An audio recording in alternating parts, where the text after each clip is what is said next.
Salam kardeşler, salam vatandaşlar hemmeňize. Şu Leninin portreti. Bunu şu Moskvaň bir ýerlerinde men işleýän, şo taýda podwalla goýupdyrlar.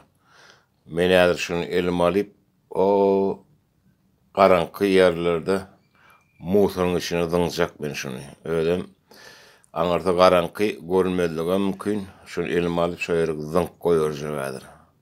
Leninin bir de beren podarkasy. Täze ýadydan çykanak.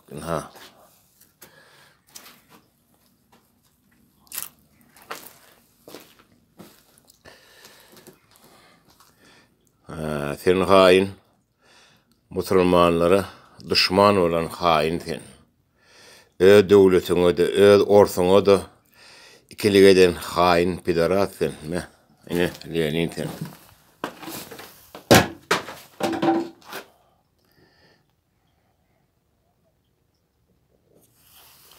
Ne vatandaşlar, şu garaňky jaýdyndyk.